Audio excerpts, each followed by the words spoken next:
అరే ఎంకటి ఇది ఆనకాలమా ఎండాకాలమా మొగ్గులైనట్టే అయితంది అటే పోతందేమ్రా రాలేదనకుండా మొన్న డలు పడిపోయింది మళ్ళా పత్తాకే లేదు చెరువులు ఇంకా నిండకపాయే వాగుల ఉష్కదేలిపాయే వద్దునా ఊకుందునా అన్నట్టే ఊరి అవట్టే ఇగో గిట్లనే ఉండే ఊర్లల్లా పట్నంలో ఉండేటోళ్లకు ఫోన్లు కొట్టి జరగా తెప్పలు మా దిక్కు మలపరాదుర్రి అని అడుగుతున్నారట హే ఇంకా ఊరిచ్చుడెందుకు గాని నిండారా దడుపుతున్నది పో.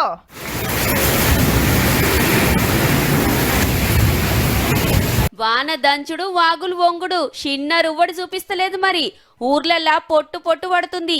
ఇరాం లేకుండా కొట్టే వరకు గల్లీలు రోడ్లు ఎటు చూసినా వరదలే. గద్వాల జిల్లా బోయగూడెంలో నడుములోతు నీళ్లలా ఎడ్ల బండ్ల మీద పనులకు పోతున్నారు. ఐజకెళ్లి కర్నూలు పోయే తొవ్వల వరద వారితే అటోళ్ళటే ఇటోళ్ళిటే. యాదాద్రి జిల్లా సంగెం దగ్గర మూసి వంగితే రాస్తా బంద్ పెట్టిర్రు. సిద్దిపేట జిల్లా చౌటపల్లిల వాగు దగ్గర తాళ్లు గట్టి పబ్లిక్ ను దాటిస్తున్నారు. నాగర్ కర్నూలు జిల్లా కొల్లాపూర్ చుట్టుముట్టు పంటలు మునిగినాయి. మొక్కజొన్న 5 ఎకరాలు వేసినాం.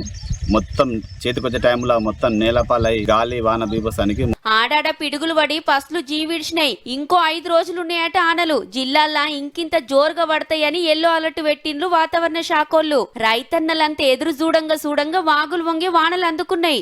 చిన్నగా షెర్లు కుంటళ్లకు నీళ్లొస్తున్నాయి, కోపులల్లా మసులుతున్నాయి. నిన్న మొన్న ఎండాకాలం లెక్కనే మస్తుడికే మరి. ఆరుడు పట్టిన పత్తి చేన్లకు ఇంత పద్దనైనట్టే. శాన ఏరియాలల్లా నాట్లే తక్కువ పడ్డాయి ఈ తాపకు. ఇట్లనే మంచిగా కాలమయ్యానా అంటే రైతులకు ఇంతకంటే సంబరం ఇంకోటి ఉండదుల్లా.